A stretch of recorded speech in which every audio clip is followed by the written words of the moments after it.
اس نے ایک بار رحمان اور رحیم کہا ہے، میں نے اس کی باپ کی قبر کو نور سے معمور فرما دیا ہے، نور سے بھر دی ہے قبر، برکت سے بھر دی ہے۔ اللہ کرے میرے بیٹے بھی قرآن پڑھے، اللہ کرے میری بیٹیاں بھی قرآن پڑھے، اللہ کرے ہم سب کی اولادیں قرآن پاک پڑھے۔ دیکھیں نا امام اعظم ابو حنیفہ رمضان میں 61 قرآن پاک پڑھتے تھے۔ کتنے؟ 60 ٹیک اللہ اکبر۔ ایک قرآن پاک دن میں پڑھتے پورا، ایک رات کو پڑھتے، ایک تراویح میں پڑھتے۔ 61 قرآن پاک امام صاحب پڑھتے۔ آپ فرماتے میں نے چھوڑ دیے سارے وظیفے، میں صرف رسول اللہ کا قرآن پڑھتا ہوں۔ رمضان سارا قرآن پاک، سارا رمضان۔ اب تو عادت ہی نہیں رہی ہمیں قرآن پاک کی۔ اگر لوگ ناراض نہ ہو تو محفل نعت ہوتی ہے تو تلاوتیں کتنی ہوتی ہیں، اور نعتیں ہم نے ذوق ہی نہیں بنایا، ذوق ہی نہیں بنایا ہم نے تلاوت قرآن کا، اس لیے کہ قراء علماء فقراء ان کو ہم تیار ہی نہیں کر رہے، ہم تو ایکٹر پال رہے ہیں جو پیسے لیتے ہیں نعت خوانی کے معاذ اللہ۔ او میرے بھائی، کیا قرآن میرے نبی کی نعت نہیں؟ حضرت عائشہ صدیقہ رضی اللہ تعالیٰ عنہ کے پاس صحابہ گئے، کہنے لگے اماں جی ہمیں نبی پاک کا اخلاق بتلائیں، تو اماں جی کہنے لگی جاؤ جا کے قرآن پاک پڑھو، کالا خلقہ القرآن، سارا قرآن میرے نبی کے اخلاق کا ہی نام ہے، یہ ساری نعت ہے، یہ ساری نعت ہے۔ اس نعت کو سننے لوگ کیوں نہیں آتے؟ اتنا رش میں اپنے نعت میں اتنا تراویح پہ کیوں نہیں ہوتا؟ اور ملت کا جوان یاد رکھے، بوڑھے تراویحاں پڑھتے ہیں، ضعیف تراویحاں پڑھتے ہیں، گھٹنوں میں درد ہے تراویحاں پڑھتے ہیں، بیمار بوڑھے تراویحاں پڑھتے ہیں، جوان وہاں چوک میں کھڑے۔ کیا جوانی اس لیے ہے چوکوں میں کھڑا ہوا جائے؟ کیا جوانی اس لیے ہے کہ سعودی عرب جانے کے لیے پاسپورٹ بنانا ہو تو 2.5 گھنٹے کھڑا رہے تو؟ شناختی کارڈ کے دفتر تو کھڑا رہے، پروٹیکٹر کے لیے کھڑا رہے، کافروں کے سامنے کاسا لیسی کرنے کے لیے تو کھڑا رہے، تو نوکری پہ جائے تو ساری رات کھڑا رہے، اور تو قرآن کے لیے کھڑا نہیں ہوتا؟ میرے محبوب نے فرمایا من قام ایمانا واحتسابا غفر له ما تقدم من ذنبه، فرمایا جو رمضان المبارک میں اللہ کی رضا کے لیے گناہوں کی معافی کے ارادے سے قیام کرے گا، راتوں کو عبادت کرے گا، اللہ اس کے پچھلے سارے گناہ معاف فرما دے گا۔ نوجوان ارادہ کریں، پروگرام بنائیں کہ انشاءاللہ قرآن پڑھنا بھی ہے، قرآن پڑھوانا بھی ہے، سننا بھی ہے، اور انشاءاللہ بولیے سننا بھی ہے اور پڑھنا بھی ہے اور پڑھانا بھی۔ ہمت کریں، دلیری کریں، آ کے کھڑے تو ہو، اللہ توفیق عطا کرے گا۔ پہلی بات یہ کہ روزہ رکھیں، دوسری بات یہ کہ قرآن پاک کی تلاوت کریں، اور روزہ رکھیں تو روزے کے سارے حسن سمیت اسے رکھیں۔ نبی پاک نے فرمایا رمضان غمخواری کا مہینہ ہے، غمخواری کریں۔ ہمارے زمانے میں 2 قسم کی تکلیفیں ہیں، ایک تو غریب آدمی، اس کا حال یہ ہے کہ وہ مانگتے ہی گزارا کرنا چاہتا ہے، اس نے ہاتھ یوں کر لیا ہے تو اب اس کا یوں ہونے کو تیار نہیں۔ ضرورت اگر کسی آدمی کو کسی دروازے پہ لے جاتی ہے تو برا نہیں، لیکن سوال کا اپنے اوپر دروازہ کھول لینا یہ ٹھیک نہیں۔ فاقہ کشی پیدا کریں، حوصلہ پیدا کریں، تھوڑے پہ گزارا کرنا سیکھیں۔ غریبوں کو بھی اجازت نہیں کہ وہ نکل کھڑے ہوں میدان میں مانگنے کے لیے، ٹولنیاں نکلتی ہیں رمضان میں، جتھے نکلتے ہیں خیرات کٹھی کرنے والے، بچیں۔ میرے نبی پاک صلی اللہ علیہ وسلم نے فرمایا جس نے بغیر ضرورت کے سوال کیا، جب قیامت کے دن آئے گا تو اس کے چہرے کے اوپر گوشت نہیں ہوگا، صرف ڈھانچہ ہی ہوگا۔ اتنی بھیانک صورت میں آئے، بغیر اشد ضرورت کے سوال نہ کر، کبھی سوال نہ کر۔ اور امیروں سے گزارش ہے کہ رمضان ہمدردی کا مہینہ ہے، ہمدردی کریں تو سامنے والے کی عزت کا بھی خیال کریں۔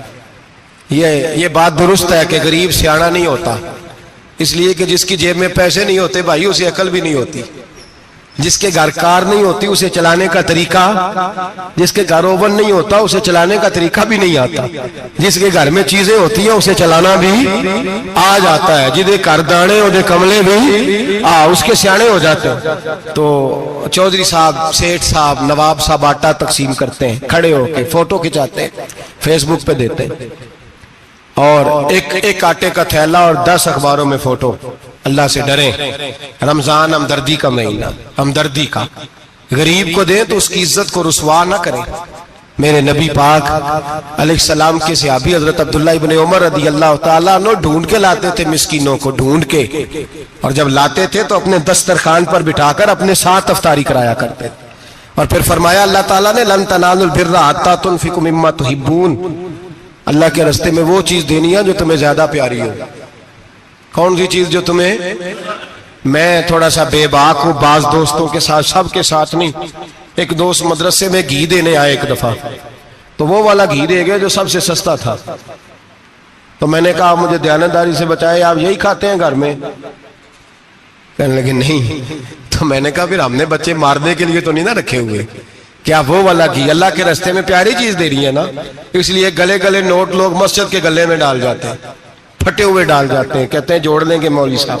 اور خدا کے بندے پیاری چیز دینی تھی تو نے، اور تو نے اس کا ترجمہ الٹ کر لیا ہے۔ سمجھ لیں رمضان المبارک میں کسی غریب کی مدد کرنی ہے تو ساتھ اس کی عزت بھی کرنی ہے۔ نبی پاک علیہ السلام کے دروازے پہ جب سے، یہ جملہ ایک ہے لیکن بڑا قیمتی ہے، صحابہ کہتے ہیں جب ہم دروازہ رسول پہ جاتے تھے خیرات بھی ملتی تھی اور عزت بھی ملتی تھی۔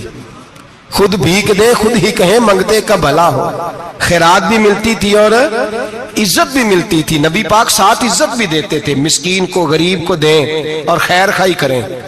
جوتے بیچنے والے جوتوں کے ریٹ سستے کریں، کپڑا بیچنے والے کپڑے کا ریٹ، درزی صاحب بھی ریٹ سستا کریں، دکاندار بھی چیزوں کا ریٹ، حکیم صاحب پیسے کم لیں، ڈاکٹر پیسے کم کریں، حکومت نرخوں میں کمی کرے، اور یہ کام اجتماعی طور پہ کریں۔ میرے نبی پاک نے فرمایا رمضان غمخواری کا مہینہ ہے، اس میں غمخواری کرنی ہے، دوسرے کا خیال کریں، احسار کریں، قربانی کریں۔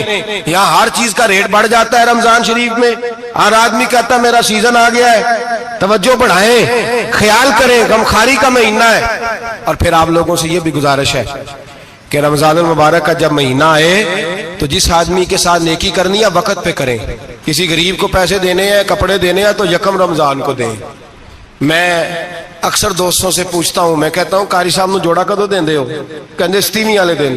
میں کہا مینوں لگ گئی سمجھ، تہاڈی سازش ہے کہ جڑے سواں کے پا نہ لوے، ایویں مولوی چودھری صاحب دے نال دے کپڑے پا لے تے کتے لکھیا ہے اینوں دینا ہے ستیویں؟ تسی دسو ستیویں والے دن کو درزی سی کے دیندا ہے؟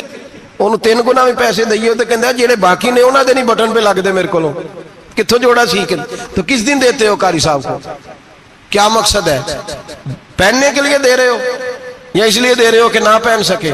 تو بھائی آپ جب کسی کو کچھ چیز دیں گے تو کب دیں گے؟ جب وہ استعمال کر سکے۔ غریب کو لوگ فطرانہ دینے جاتے ہیں عید سے 1 دن پہلے، تو کیا کرے گا اس کا؟ وہ نہ تو کپڑے خرید سکا نہ روٹی لا سکا، بلکہ میرے حضرت صاحب فرماتے ہیں رمضان سے پہلے دے دو، رمضان کی نیت کر کے رمضان سے 1-2 دن پہلے دے دو، اللہ رمضان جتنا ثواب ہی عطا فرمائے گا۔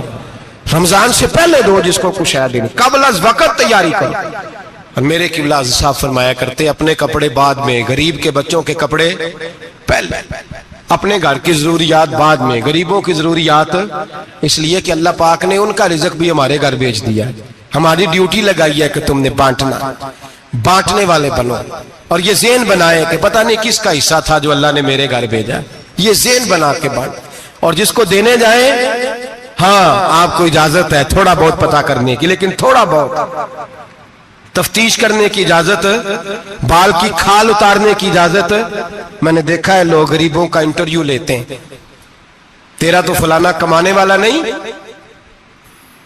تیرا تو فلاں بچہ، او بھائی بہت سارے غریب ایسے ہیں، بڑے ہیں جو کمانے کی کوشش کرتے ہیں لیکن ان کا سبب نہیں بنتا۔ ہاں ہے ایسے لوگ جو سعودی عرب چلے گئے ہیں، کہتے ہیں تیرا تو فلاں باہر نہیں گیا، گیا ہے، لیکن سارے سعودی عرب جانے والے بھی مال کمانے کی طاقت نہیں رکھتے، کئی وہاں بھی بیٹھ کے بیچارے قرضوں میں الجھے ہوئے ہیں، وہاں والوں کے ظلم کا شکار ہے، بہت ساری آزمائشوں میں تو تفتیش کرتا ہے۔ میرے امام شافعی کا ایک جملہ اگر آپ کو یاد رہ گیا تو بات بن جائے گی۔ امام شافعی رحمت اللہ، بلکہ حضرت غوث اعظم جیلانی کے پاس وہ بات آپ کو زیادہ فائدہ دے گی۔ حضرت غوث اعظم جیلانی کو ان کا ایک مرید سمجھانے لگ گیا، کہنے لگا حضرت جی آپ سب کو ہی دیتے رہتے ہیں، ہر بندہ مستحق نہیں ہوتا، ذرا ٹٹول کے دیا کریں۔ تو غوث اعظم جیلانی فرمانے لگے بھائی مجھے تو لگتا ہے تو بھی ان چیزوں کا مستحق نہیں تھا جو اللہ نے تجھے عطا کر دی ہے۔ پہلے تو بتا تو مستحق تھا، تجھے اپنی حیثیت اوقات کا پتہ ہے جو اللہ نے تجھے دے دیا؟ طاقت تھی، کوالٹی تھی، تیرے اندر وہ صلاحیت تھی، رب نے تو نہیں تیری تفتیش کی کہ تو قابل ہے کہ نہیں، تو اللہ کے بندوں کی تفتیش کرتا پڑتا ہے۔ امام شافعی فرمایا کرتے، امام شافعی فرماتے رب تجھے پرکھ کے نہیں دیتا، ٹٹول کے نہیں دیتا، رسوا کر کے نہیں دیتا، تو غریبوں کے ساتھ یہ سارا ظلم کیوں کرتا ہے؟ بس پتہ چل گیا وہ ضرورت مند ہے تو دے، اس لیے کہ اجر تجھے غریب نے نہیں دینا، اجر اللہ نے دینا ہے، اور اللہ اجر عمل پہ نہیں دیتا، اللہ تو نیت پہ اجر عطا فرماتا ہے۔ تو نیت دیکھ تیری کس طرح کی، تو میرے بھائی غریب کو دیں، قبل از وقت دیں۔ رمضان مبارک میں چوتھا کام، بات آخری اور چوتھا کام سنیں، رمضان میں دین سیکھیں۔ شیطان قید ہوتا ہے زیادہ سے زیادہ، اور جب آدمیوں کا پیٹ خالی ہوتا ہے نا تو ذہن جو ہوتا ہے نا وہ بھی اس کا فریش ہوتا ہے، اس میں کوشش کریں دین سیکھنے کی۔ میرے نبی کریم صلی اللہ علیہ وسلم نے اس دین کو علم کا دین قرار دیا ہے، شعور کا دین قرار دیا ہے، فہم کا دین قرار دیا۔ نبی پاک صلی اللہ علیہ وسلم نے فرمایا ایک عبادت کرنے والا عشاء کے بعد کھڑا ہو اور فجر تک نماز پڑھتا رہے، ایک عالم دین عشاء پڑھ کے سو جائے، اٹھ کے فجر پڑھ لے، تو وہ 70 عبادت کرنے والوں کا درجہ زیادہ نہیں، عالم کا درجہ پھر بھی زیادہ ہے، اس عالم دین کا درجہ زیادہ ہے، اس لیے کہ وہ لوگوں کو آگاہی دیتا ہے، شعور بخشتا ہے۔ یہ دین جو ہے یہ، اور نبی پاک صلی اللہ علیہ وسلم نے فرمایا عبادت کرنے والے پر عالم کا درجہ اتنا ہی زیادہ ہے جتنا میرا درجہ اپنے غلاموں پر زیادہ ہے۔ عالم کو حضور نے اتنا بڑا مقام دیا۔ دین سیکھیں، شعور حاصل کریں، یہ فقاہت کا دین ہے، شعور حاصل کرنے کا دین ہے۔ اور نبی پاک صلی اللہ علیہ وسلم نے فرمایا دین کی ایک بات سیکھ لینا 1000 نفل پڑھنے سے زیادہ درجہ رکھتی ہے، دین کی ایک بات سیکھ لینا 1000 جنازے میں شرکت سے زیادہ درجہ رکھتی، دین کی ایک بات سیکھ لینا، میرے نبی پاک صلی اللہ تعالی علیہ وسلم ارشاد فرماتے 1000 مریض کی عیادت کرنے سے زیادہ درجہ رکھتی۔ فرمایا جس نے رات کے ایک لمحے میں دین کی ایک بات سیکھی، اللہ اسے ساری رات عبادت کرنے سے زیادہ ثواب عطا فرمائے گا۔ میرے ارشاد فرمایا کرتے جب سیکھنے والے کو یہ ثواب ملے گا تو بتائیے سکھانے والے کو کتنا ثواب ملے، اسے اللہ کتنا درد۔ رمضان آ رہا ہے، شیطان قید ہے، دین پھیلانے کی کوشش کریں، جد و جہد کریں۔ بڑی نیند آتی ہے فجر پڑھ کے، لیکن اگر کسی کا ارادہ بن جائے کہ دین سیکھنا بھی ہے اور دین بچوں کو، تو پھر کوئی نیند غلبہ۔ ایک مثال ایک عالم نے سمجھائی، کوئی بزرگ تھے درویش عالم، ان کے پاس ایک عورت آئی، کہنے لگی میں بچوں کو سویرے بڑا جگاتی ہوں، بچے جاگتے نہیں نماز کے لیے۔ بڑا عجیب جواب دیا بزرگوں نے، درویش نے، عالم نے، کہنے لگے بی بی کیوں نہیں جاگتے، جگایا کر، بیدار کیا کر، اٹھایا کر۔ کہنے لگی بڑی جدوجہد کرتی ہوں، اٹھتے نہیں، بیدار نہیں ہوتے۔ اللہ والے تھے نا۔ کہنے لگے یہ بتا اگر اس کمرے میں آگ لگ جائے تو پھر بچوں کو کیسے بیدار کرے گی؟ آگ سے بچانے کے لیے کیا کرے گی؟ پھر تو بالوں سے پکڑ بھی گھسیٹنا پڑا تو گھسیٹ کے کمرے سے لاؤں گی، پھر تو چوٹیں لگتی ہیں تو لگ جائیں، پھر میں پرواہ نہیں کروں گی۔ آپ فرمانے لگے یوں سمجھ لے جہنم کی آگ جل رہی ہے، اگر تیرے بچے نے نماز نہ پڑھی تو آگ لگ جائے گی، اگر اس نے عبادت نہ کی تو اسے آگ، اب جیسے بھی تجھے اٹھانا پڑتا ہے اٹھا گھسیٹ کے باہر لا، لیکن اس کی نماز قضا۔ نیند بڑی آ رہی ہے سویرے، لیکن اگر دین نہ سیکھا تو مشکل ہو جائے۔ جیسے بھی اپنے آپ کو جگانا چاہیے، ہمت کرنی چاہیے، دلیری کرنی چاہیے۔ ہمیشہ مدحت خیر الانام میں گزرے، دعا ہے یہ عمر درود و سلام میں گزرے۔ آخر دعوا